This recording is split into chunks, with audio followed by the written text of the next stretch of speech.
Hi, I welcome you all to our channel Logical Leap. So as we are currently we are on this topic of irrigation. We are on this theme of irrigation, discussing all the UV PCS PYQs that have come on this particular theme. So in the last video only, I had emphasized on this particular point. I have been telling this repeatedly to you that PYQs play a very crucial role. There I told you कि अगर आप 10 साल के PYQs को analyse करते हो then you will realise that आज के टाइम में जो पीवाईक्यूज आ रहे हैं लास्ट 5 years के PYQs they will become very predictable. Right now we are doing last 5 year PYQs. तो उनको I can one before I proceed one thing I want to tell you. Mains is more predictable than your prelims. अगर आप first time भी mains देने जा रहे हो, if you are attempting UP PCS mains for the first time, कि आपको prelims नहीं निकला था, आप मेंस देने जा रहे हो, with this and the right kind of support, right kind of guidance, right kind of mentorship, अगर आपको टाइमली सही गाइडेंस मिलता, because I was very much devoid of this. आप मार्केट में जाते हो, people take your money and then वो bulk में आंसर करते हैं या फिर बहुत छोटे आंसर्स आपको प्रोवाइड करते हैं. But if you can somehow get this kind of support, कि जिससे आपको एकदम टाइमली गाइडेंस मिलता जाए, डे टू डे सपोर्ट आपको मिलता जाए इस प्रिपरेशन में, I can assure you that you can very easily clear this mains. आपको बस आंसर्स लिखने हैं, आपको सही तरीके से पढ़ाई करनी है, and then you can very easily clear the mains part of this exams, mains level of this exam. अब बहुत लोग बताते हैं कि मेंस बहुत टफ है. अब जिसने भी इरिगेशन की पहले 2 वीडियोस देख रखी है, व्हाट आर द मीन्स, जो 2 पहली वीडियोस है उनको 2 क्वेश्चन है. एक तो आपका माइनर इरिगेशन के ऊपर था और दूसरा क्वेश्चन आपका कि क्या क्या चेंजेस आए हैं over the period of time in the methods of irrigation. अब I will request that particular person कि आप इस वीडियो को पॉज करो इस पॉइंट ऑफ टाइम पे, जब मैं इस वाले क्वेश्चन को एक्सप्लेन कर दूंगा, बता दूंगा, और जा करके इसको अटेम्प्ट करना. आपको पता चलेगा कि if you were writing mains at in this particular year, जब ये क्वेश्चन पूछा गया था, आई कैन, मतलब आप बहुत आसानी से इसका आंसर लिख लेते ना, बिना किसी कंटेंट के, सिर्फ ऊपर के 2 क्वेश्चंस को पढ़ करके आप बहुत ही आसानी से इसका आंसर लिख लेते. तो कितना सिंपल सा, कितना स्ट्रेट फॉरवर्ड क्वेश्चन है. What are the means of irrigation in Uttar Pradesh. भैया माइनर इरिगेशन में आपको जितने नाम याद करवाए थे मैंने, वही तो मीन्स ऑफ इरिगेशन होंगे. और दूसरा, discuss the role of irrigation in agriculture development. Agriculture topic पूरा पढ़ रखा हम लोगों ने, और थोड़ी देर पहले भी हम लोगों ने बात की थी एग्रीकल्चर के ऊपर किस तरीके से.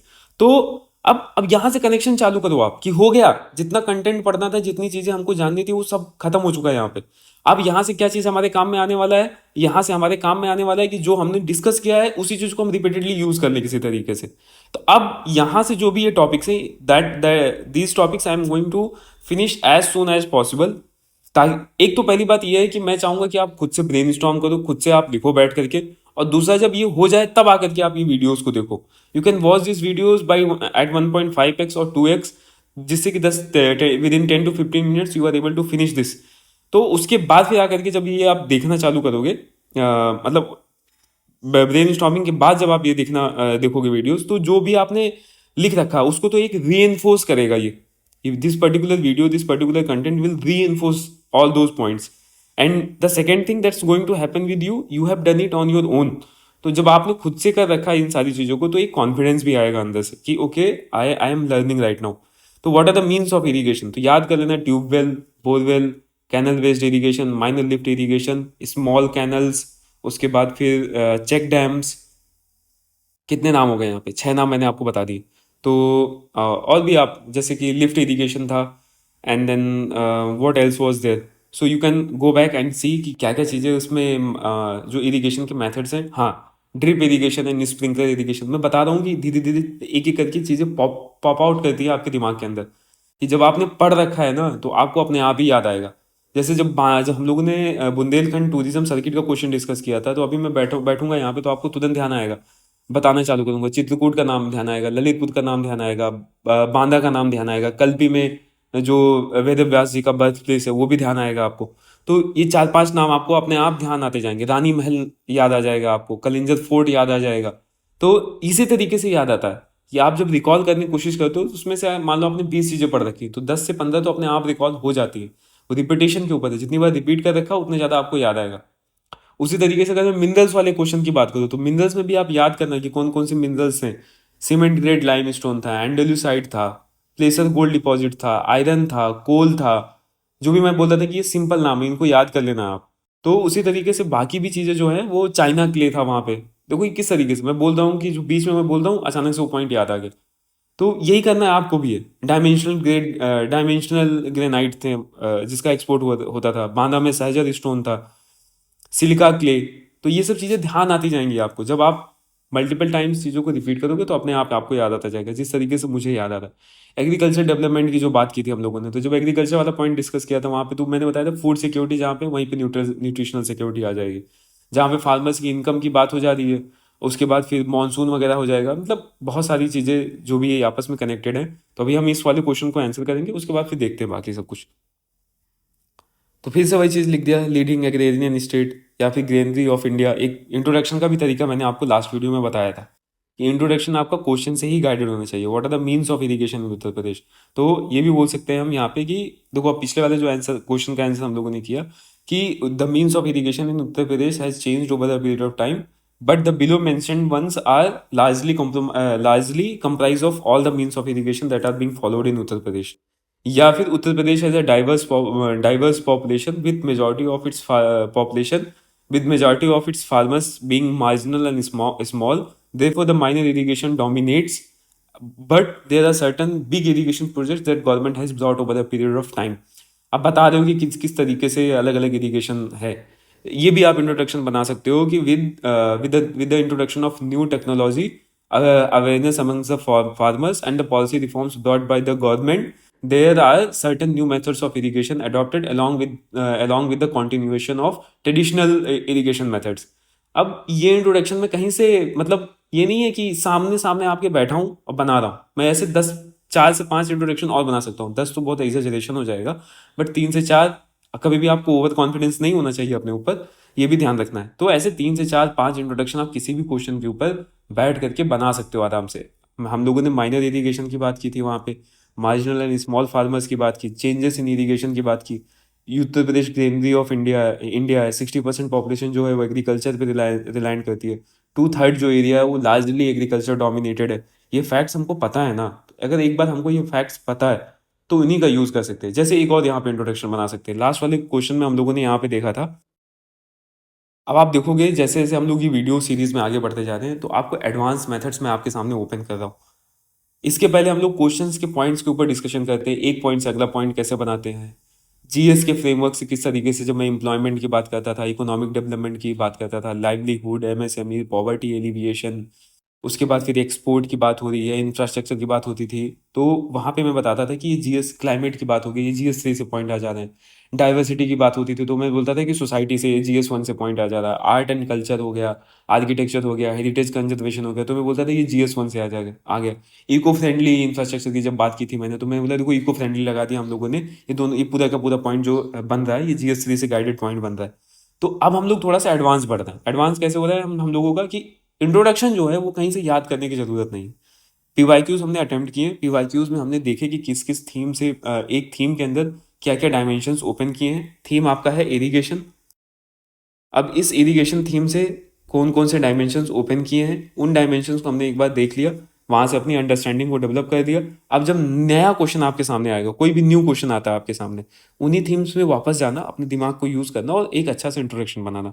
अब जो हम लोगों ने यहाँ पे लास्ट में डिस्कस किया था, एक जो पाई चार्ट बना करके, ये 68% ट्यूबवेल पे, तो यहाँ पे क्वेश्चन क्या पूछ सकता है, what are the means of irrigation. तो यहाँ पे आप दिखाना कि 68% of Uttar Pradesh is dependent on private tubewells and 17% is canal and 3% is public tubewells, 12% are other means of irrigation.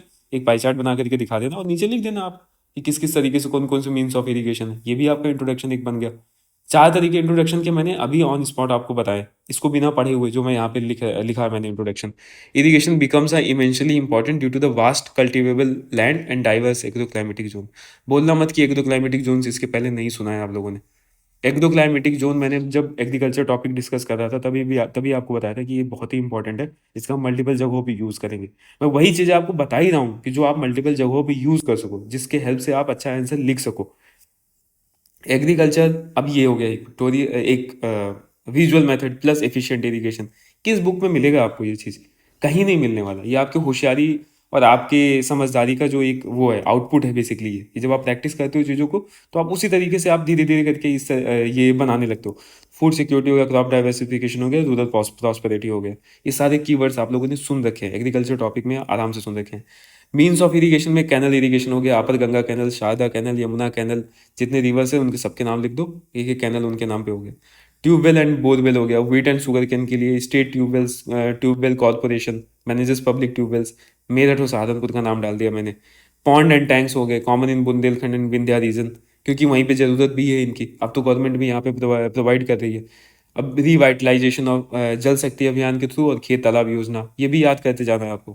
खेत तालाब योजना, जल शक्ति अभियान, उसके बाद फिर स्टेट ट्यूबवेल कॉर्पोरेशन। जब कैनल वाले क्वेश्चन में आएंगे तो वहाँ पे भी हम देखेंगे कुछ बढ़िया बढ़िया कीवर्ड्स।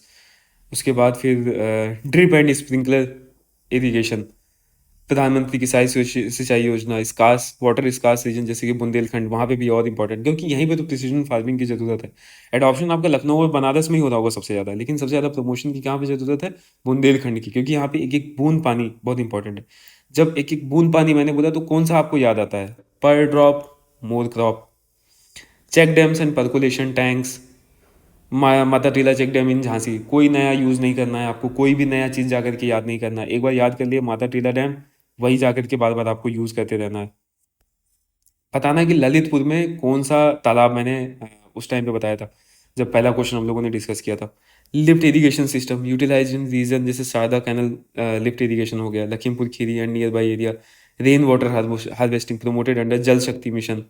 उसके बाद फिर रिवर लिफ्ट इरिगेशन हो गया, वाटर शेड मैनेजमेंट हो गया जैसे बुंदेलखंड वाले रीजन में, सोलर पावर्ड पंप्स हो गए, ट्रेडिशनल मेथड्स हो गए जैसे आहार एंड पाइंस, ये आप जरूर लिख करके आना। ट्रेडिशनल मेथड्स ये एग्जामिनर को भी बहुत ज़्यादा इंप्रेस करेगा। उसके बाद फिर एम्प्लॉयमेंट जनरेशन स्कीम से भी कनेक्टेड है, जैसे मनरेगा से, तो यहाँ पे भी कनेक्शन ड्रॉ करता हूँ मैं बेसिकली। तो अब देखो जैसे सोलर पावर्ड पंप्स लिखे मैंने, तुरंत लिख दिया लखनऊ एंड बनारस का नाम, कि भाई यहीं पे सबसे ज़्यादा अडॉप्ट होगा, ये सबसे ज़्यादा इसका यूज़ यहीं पे होगा, पीएम कुसुम स्कीम का। तो अब आपको एक चीज़ समझ में आ रहा होगा कि ये जो नए क्वेश्चंस है ना, एक बार मैंने दोनों क्वेश्चंस ऊपर के आंसर कर दिए, तो नए वाले क्वेश्चन उतना डिफिकल्ट है नहीं जितना आप सोच करके चलोगे अगर। तो कैनल इरिगेशन हो गया, ट्यूबवेल हो गया, बोरवेल हो गया, पॉन्ड एंड टैंक हो गया, ड्रिप एंड स्प्रिंकलर इरिगेशन हो गया, check dams and percolation tank हो गया, lift irrigation system, rain water harvesting, river lift irrigation, उसके बाद फिर watershed management, solar powered pump, traditional method जैसे आहार एंड पाइंस हो गए।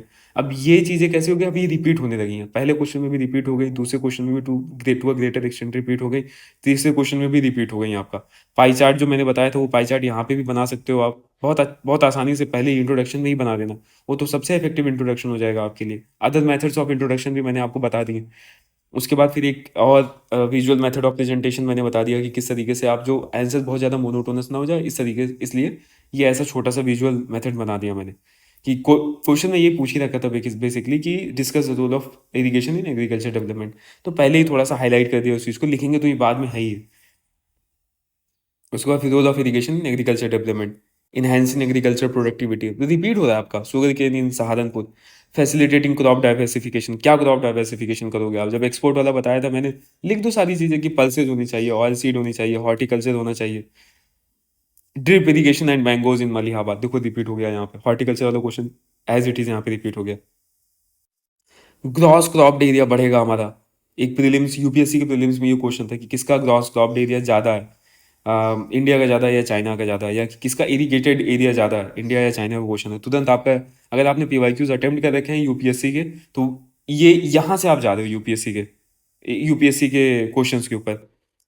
तो रिड्यूस मानसून मॉनसून रिलायंस, यही तो मैं बात कर रहा था पिछले वाले क्वेश्चन में कि मॉनसून रिलायंस वगैरह कम होगा, ग्रॉस क्रॉप्ड एरिया जो है ये नया पॉइंट हो गया बेसिकली, बढ़ रहा है, क्रॉप डाइवर्सिफिकेशन में हेल्प होगी, एग्रीकल्चर प्रोडक्टिविटी में हेल्प होगी, फार्मर इनकम आ ही गया यहाँ पे, प्रमोट एलाइड एक्टिविटी, जब फार्म्स को अच्छा ये वाला पॉइंट मैंने आपको एक जगह पहले भी बताया है कि फार्मिंग का सिर्फ मतलब ये नहीं होता कि खेती करना, जो लाइव स्टॉक हो गया, फिशरीज हो गया, ये सब भी उसके अंदर आते हैं। तो जो एलाइड एक्टिविटीज़, अच्छा एलाइड एक्टिविटीज़ से ही याद रखना कि जब हम लोग मिनरल्स के डिस्कशन कर रहे थे तो उसमें हम लोगों ने बोला था प्रमोशन ऑफ एंसिलरी इंडस्ट्रीज, कि अगर किसी जगह पे मिनरल्स हैं तो वहाँ पे स्टोन कटिंग हो गया या फिर माइनिंग हो गया, तो उन सब का भी प्रमोशन हो गया, टूल डेवलपमेंट हो गया, उसका भी प्रमोशन होता है। तो एक ही चीज़ है, कि अगर एग्रीकल्चर होता है उसमें वाटर सप्लाई अच्छी हो रही है, हमको वाटर अच्छा मिल रहा है, तो लाइव स्टॉक और फिशरीज को प्रमोशन मिल रहा है। दूसरी तरफ हम पीछे गए तो वहां पे हम लोगों ने मिनरल्स की बात की। उसके बाद यहाँ पे फूड सिक्योरिटी की बात कर रहे हैं। High production has made eastern UP a rice bowl of UP. Ground water recharge होगा, check dams, rain water harvesting, watershed development, prevent surface run off, drought mitigation में हो जाएगा आपका, हेल्प करेगा। पर ड्रॉप मोर क्रॉप्स अंडर प्रधानमंत्री किसान सिंचाई योजना, इको फ्रेंडली इरिगेशन की बात कर ली, रिड्यूस्ड क्रॉप फेलियर्स। ये सारे पॉइंट्स हम लोग डिस्कस कर चुके हैं ऑलरेडी, इनके ऊपर बात कर चुके हैं हम। आपको बस ये कीवर्ड्स याद रखना, आपको इन कीवर्ड्स को रिकॉल करते रहना। एक बार आपने, एक बार सिर्फ आपने इन सारे कीवर्ड्स को अपने दिमाग के अंदर बैठा लिया, फिर फ्रेमवर्क्स मतलब कैसा किया, फार्मर और एग्रीकल्चर और इरिगेशन का किस तरीके से आपस में कनेक्शन है। तो फार्मर के इनकम से कनेक्शन है, एग्रीकल्चर की प्रोडक्टिविटी से कनेक्शन है, क्रॉप डाइवर्सिफिकेशन से कनेक्शन है। ये कोई बैठ करके आपको सिखाएगा नहीं ये चीज़, ये बैठना है वो सोच करके देखना। बस आपके सामने अगर एक फार्म का इमेज ही आ गया ना, तो उससे ये सारे पॉइंट्स अपने आप जनरेट होने लगेंगे। चाहे वो एग्रीकल्चर प्रोडक्टिविटी हो, क्रॉप डाइवर्सिफिकेशन हो, expansion of gross crop area हो, रिड्यूस मानसून रिलायंस हो, इंप्रूव फार्म इनकम हो, प्रमोट एलाइड एक्टिविटीज हो। एलाइड एक्टिविटीज वाला किस तरीके से मैंने यहाँ पे मिनरल्स के साथ में कनेक्ट कर दिया इसको। ये एक ही फ्रेमवर्क है, एक ही फ्रेमवर्क के अंदर आप दो अलग अलग थीम में आंसर्स बनाते हुए चले जा रहे हो। यही आपको मेथड्स डेवलप करने हैं, यही पार्ट ऑफ द प्रोसेस है कि जब आप मेंस में जितने अच्छे से आंसर लिख पाओगे, कितने अच्छे से आप आंसर लिख पाओगे, ये इसी पे डिपेंड करेगा कि इस प्रोसेस को आप कितना स्ट्रांग बना लेते हो। फूड सिक्योरिटी हो गया, ground water recharge, drought mitigation. अब देखो, ड्रॉट मिटिगेशन, फ्लड वाला बात, हीट वेव वाली बात अभी मैंने पिछले वीडियो में रिपीट किया था आपसे, reduce crop failures. So with this particular question also gets completed. In the next video I will try to complete this entire topic. I request you to go back, start thinking in the math in the way I am telling you. Trust me, no one will tell you to, no one has will give you this kind of support, this kind of guidance which I am giving you right now. Use this to your advantage, use this to your benefit, try to gain maximum out of this. Thank you so much.